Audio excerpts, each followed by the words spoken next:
السلام علیکم ورحمۃ اللہ وبرکاتہ۔ عزیز طلباء و طالبات، 33ویں دن آپ کو کہانی نویسی سے متعلق سرگرمی دی گئی ہے۔ کہانی نویسی کا مطلب ہوتا ہے کہانی لکھنا۔ یہ بہت اہم فن ہے اور یہ اس لیے بھی اہم ہو جاتا ہے کہ آپ کے امتحان میں 5 مارک کے لیے پوچھی جاتی ہے سرگرمی۔ اس کے لیے آپ اس کو بہت توجہ سے سمجھیں تاکہ آپ ایک اچھی کہانی لکھ سکیں اور اچھے نمبرات بھی حاصل کر سکیں۔ کہانی کا معاملہ ایسا ہوتا ہے کہ یہ بہت دلچسپ ہونی چاہیے، اس میں بہت مزہ آنا چاہیے سننے والوں کو، پڑھنے والوں کو، تبھی آپ کی کہانی کامیاب ہو سکتی ہے، ورنہ کہانی کا کوئی مقصد نہیں رہ جاتا۔ کہانی کہنا اور لکھنا ایک فن ہے۔ کہانی کہنا ایک الگ فن ہے اور کہانی لکھنا ایک الگ فن ہے۔ بعض لوگ بہت اچھی کہانی لکھتے ہیں لیکن وہ اچھی کہانی کہہ نہیں سکتے، اور بعض لوگ کہانی اچھی سناتے ہیں، کہتے ہیں، لیکن لکھ نہیں سکتے۔ تو یہ دونوں الگ الگ فن ہیں اور اس کو تسلسل سے بیان کرنا ایک مہارت ہے، اور اس کو لوگوں کے سامنے مسلسل بیان کرنا، ایک واقعے کے بعد دوسرا واقعہ، دوسرے کے بعد تیسرا واقعہ، یہ بھی ایک مہارت کی بات۔ اور کہانی کے واقعات میں تعلق رکھا جائے اور ترتیب سے بیان کی جائے تو سننے والے کی دلچسپی قائم رہتی ہے۔ اگر کہانی کو صحیح طریقے سے بیان کیا جائے، اس کے واقعات کو بالکل ترتیب میں رکھا جائے اور ایک واقعے کا دوسرے واقعے سے تعلق قائم رکھا جائے تو سننے والوں کو بڑا مزہ آتا ہے اور ان کی دلچسپی قائم رہتی ہے۔ لیکن انداز بیان سے پڑھنے والے اور سننے والے کو سچائی اور حقیقت کا گمان ہونا چاہیے۔ تو کہانی فرضی ہوتی ہے۔ کہانیاں عام طور سے جو ہوتی ہیں وہ فرضی ہوتی ہیں، یعنی وہ واقعات پیش نہیں آتے، لیکن ان کو اس طرح سے بیان کیا جاتا ہے گویا وہ حقیقی کہانیاں ہیں۔ تو اکثر کہانیاں فرضی ہوتی ہیں، کچھ کہانیاں حقیقی بھی ہوتی ہیں، لیکن اکثر کہانیاں فرضی ہوتی ہیں اور اس کو اس طرح سے بیان کیا جاتا ہے گویا یہ حقیقی کہانی ہے، یہ واقعی پیش آئی، اس طرح بیان کیا جاتا ہے۔ تو اس کو اس طرح بیان کرنا کہ پڑھنے اور سننے والے کو لگے کہ یہ واقعی حقیقت میں یہ کہانی پیش آئی، یہ بھی ایک فن ہے۔ کہانی کا کوئی نہ کوئی مقصد یا نتیجہ نکلنا چاہیے، اور کہانی بھی جو لکھی یا کہی جاتی ہے اس کا کوئی مقصد ہونا چاہیے یا کوئی نتیجہ ہونا چاہیے، اس لیے کہ اگر کسی بھی چیز کا کوئی مقصد نہ ہو یا اس سے نتیجہ نہ نکلے تو وہ بیکار اور بے فائدہ ہو جاتی ہے۔ اور اختتام خوشگوار ہونا ضروری ہے، یعنی کہانی کا جو اینڈنگ ہے، اس کا جو آخری اختتام ہے وہ بھی بہت اچھا ہونا چاہیے تاکہ پڑھنے والے کو مزہ آ جائے، ورنہ پتہ چلا کہ پوری کہانی اچھی لکھی آپ نے اور آخری میں آپ نے ایسا معاملہ کیا کہ وہ جو کہانی کا اہم کردار تھا اسی کو موت آ گئی، یا اس کے ساتھ کوئی ایسا واقعہ پیش آ گیا جس سے پڑھنے والوں کا سارا مزہ کرکرا ہو گیا۔ تو آپ کو یہ ساری چیزیں ذہن میں رکھنی ہوں گی کہ اس کی شروعات سے لے کر آخر تک کہانی میں دلچسپی قائم رہنا چاہیے۔ اب آپ کو جو سوالات دیے جاتے ہیں اس میں پوائنٹس دیے جاتے ہیں اور ان پوائنٹس کا استعمال کر کے آپ کو کہانی مکمل لکھنی ہوتی ہے۔ جیسے یہاں پر ہم دیکھ رہے ہیں کہ پوائنٹس دیے ہوئے ہیں اور آپ کو کہانی لکھنی ہے۔ کوے کا چونچ سے اخروٹ توڑنا، اخروٹ کا نہ ٹوٹنا، گلہری کا دیکھنا، اخروٹ کا چونچ میں دبا کر اوپر جانا اور وہاں سے چھوڑ دینا، پتھر کی چٹان پر گرنے سے اخروٹ کا بکھر جانا، مغز لے کر گلہری کا چل دینا، کوے کی واپسی، خالے چھل کے دیکھنا، نتیجہ عنوان۔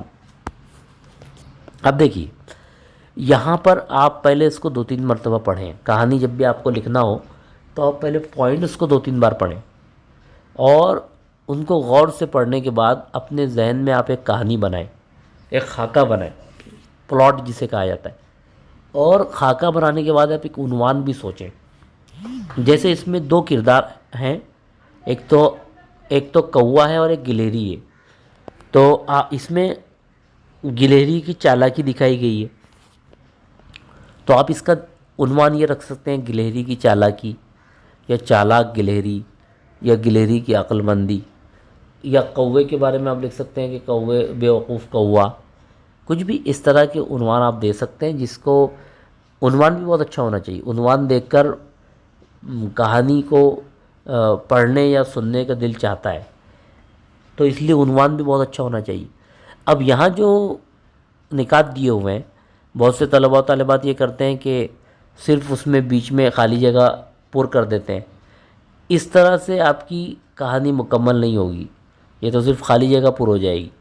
بلکہ کہانی لکھنے کے لیے آپ کو یہ صرف نکات دیے ہوئے ہیں. آپ کو پورا پلاٹ تیار کرنا پڑے گا. پوری کہانی اچھے سے لکھنی ہوگی. تو آپ کیسے لکھیں گے کہ ایک دن ایک کوا اپنی گھونسلے سے نکلا. وہ بہت زیادہ بھوکا تھا. وہ ایسی چیز کی تلاش میں تھا کہ جس سے وہ اپنی بھوک مٹا سکے. کوا ادھر سے ادھر اڑتا رہا، ایک درخت سے دوسرے درخت پر اور ایک ڈالی سے دوسری ڈالی پر وہ اڑتا رہا، لیکن اس کو کوئی چیز نظر نہیں آ رہی تھی. کھانے کے لیے کوئی چیز نہیں مل پا رہی تھی. اچانک اس کی نظر اخروٹ پر پڑی. ایک اخروٹ وہ نیچے پڑا ہوا تھا، اس پر نظر پڑی. کوا بہت خوش ہوا اور وہ فوراً نیچے اترا اور اس نے اخروٹ کو اپنی چونچ سے توڑنے کی کوشش کی. اخروٹ سخت ہونے کی وجہ سے کوا اس کو اپنی چونچ سے توڑ نہیں پایا. وہ بہت کوشش کرتا رہا لیکن وہ اخروٹ کو توڑ نہیں پایا. آخرکار وہ وہاں سے مایوس ہو کر اڑ گیا. یہ سارا واقعہ گلیری دیکھ رہی تھی. گلیری کی نظر جب اخروٹ پر پڑی تو اس نے فوراً اخروٹ کو اپنی چونچ میں دبا کر فوراً اوپر لے گئی اور اوپر لے جانے کے بعد وہاں سے اس نے اخروٹ کو چھوڑ دیا. اخروٹ ایک پتھر کی چٹان پر گرا اور گر کر ٹکڑے ٹکڑے ہو گیا اور بکھر گیا. گلیری فوراً نیچے آئی اور اس نے اس کا مغز، اوپر کا چھلکا اس کا اتر گیا تھا تو اس نے اس کا مغز لے کر گلیری وہاں سے فرار ہو گئی. اب کوا جب بہت دیر کے بعد واپس آیا تو اس کی نظر خالی چھلکوں پر پڑی. وہ خالی چھلکے دیکھ کر حیران رہ گیا اور یہ سوچنے لگا کہ نہ جانے کس نے اس اخروٹ کو کھایا ہوگا اور کس طرح سے اس کو توڑا ہوگا. اور وہ حسرت بھری نظروں سے ان چھلکوں کو دیکھتے ہوئے اپنے گھونسلے کی طرف روانہ ہو گئے. اب یہ آپ نے پوری کہانی اپنے اعتبار سے لکھ لی. اس کے بعد آپ کو نتیجہ لکھنا پڑے گا آخر میں. تو آپ نتیجہ کیسے لکھیں گے کہ اس سے پتہ چلتا ہے، اس کہانی سے پتہ چلتا ہے کہ عقل کے استعمال سے کسی بھی چیز کو کس طرح سے حاصل کیا جا سکتا ہے. اور آپ یہ بھی لکھ سکتے ہیں کہ کسی بھی چیز کو حاصل کرنے کے لیے کوشش کرنی ہوتی ہے اور مختلف ترکیبیں اور تدبیریں کرنی ہوتی ہیں. آپ الگ الگ نتائج نکال سکتے ہیں. عنوان بھی آپ نے لکھا، اس کے بعد آپ نے نتیجہ بھی نکالا. کہانی میں آپ کو یہ بھی ذہن میں رکھنا ہوتا ہے کہ آپ پیراگراف بنائیں، 2-3-4 پیراگراف بنائیں. ایسا نہیں کہ آپ نے صرف کہانی لکھنی شروع کی تو ایک ہی پیراگراف میں سب ختم کر دیا. ایسا نہیں. آپ عنوان دیں، 3-4 پیراگراف بنائیں، اچھے انداز سے لکھیں، آخری میں نتیجہ نکالیں. تو اس سے یہ ہوگا کہ آپ کی کہانی بڑی دلچسپ بن جائے گی اور آپ اپنے اعتبار سے جس میں جملے بھی جوڑیں گے جیسے آپ کو مثال دی گئی. اس کے بعد اب ہم دیکھ رہے ہیں یہاں پر 12 سنگے کا پانی میں عکس دیکھنا. یہاں پر ایک کہانی دی گئی ہے 12 سنگے کی. شکاری سے جان بچا کر بھاگنا، اس موضوع پر کہانی لکھی ہے. تو اب یہ جو 12 سنگے کی کہانی ہے، اگر آپ کو یہاں پہ صرف 2 پوائنٹس دیے گئے ہیں، 2 نکات ہیں. اب اگر آپ کو یہ کہانی معلوم نہیں ہے یا آپ کو اس کو بنانے میں تکلیف ہو رہی ہے کیونکہ یہاں صرف 2 پوائنٹس دیے گئے ہیں، تو آپ اس کو گوگل میں بھی ٹائپ کر سکتے ہیں. 12 سنگے کا پانی میں عکس دیکھنا، صرف آپ اتنا لکھیے اردو میں، آپ کو پوری کہانی 2-3 سائٹس پہ وہاں مل جائے گی. آپ اس کو پڑھیے اور پھر اس کو اپنے الفاظ میں لکھیے. تو اس کا عنوان بھی آپ دیں گے، اس کے بعد آپ یہ پوری کہانی لکھیں گے اور اس کے بعد اس کا نتیجہ بھی نکالیں گے۔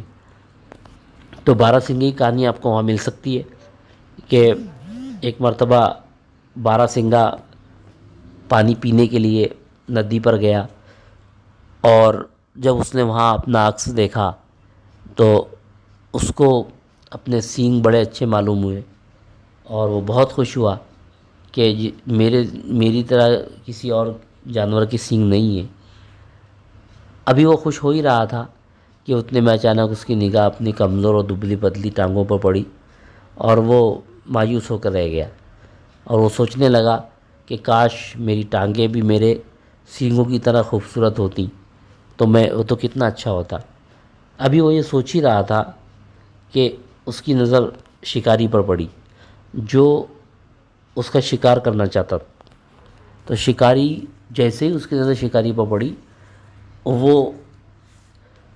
اس نے چھلانگ بھری اور وہ وہاں سے فرار ہو گیا، اور شکاری کے چنگل سے آزاد ہو گیا۔ بھاگتے بھاگتے اچانک اس نے پیچھے مڑ کر دیکھا تو اس کے سینگ ایک جھاڑی میں پھنس گئے، اور بہت زیادہ کوشش کرنے کے بعد بھی وہ نہ نکل سکے۔ وہ سوچنے لگا کہ میں جن سینگوں پر اترا رہا تھا انہی نے مجھ کو آج پھنسا دیا، اور جن ٹانگوں کو میں کمزور سمجھ رہا تھا انہی ٹانگوں کی مدد سے میں دوڑ کر اتنی دور تک آ گیا۔ تو اس طرح سے اب آپ کیا کریں گے؟ آخر میں یا تو آپ یہ کریں گے کہ بارہ سنگھا بچ گیا، اس نے کسی طرح اپنے سینگ وہاں سے الگ کیے جھاڑی سے اور وہ وہاں سے روانہ ہو گیا، یا پھر ایسا ہو سکتا ہے کہ وہ اس کے سینگ نہ نکل پائے اور وہ شکاری کا شکار بن گیا۔ پھر آپ اس سے نتیجہ نکالیں گے کہ اس سے نتیجہ نکلتا ہے کہ اللہ تعالیٰ کی نعمتوں پر شکر ادا کرنا چاہیے۔ ہم کو جو نعمتیں اللہ تعالیٰ نے عطا فرمائی ہیں ان کا شکر ادا کرنا چاہیے، اترانا نہیں چاہیے، اور کسی بھی چیز کو حقیر نہیں سمجھنا چاہیے۔ اس طرح آپ اس سے نتیجہ نکالیں گے۔ تو آپ نیٹ پر سرچ کریں، آپ کو یہ ملے گا۔ اب آپ کو کیا کرنا ہے؟ اپنی ذہانت سے ایک کہانی تخلیق کیجیے۔ اب آپ کو ایک کہانی بنانا ہے۔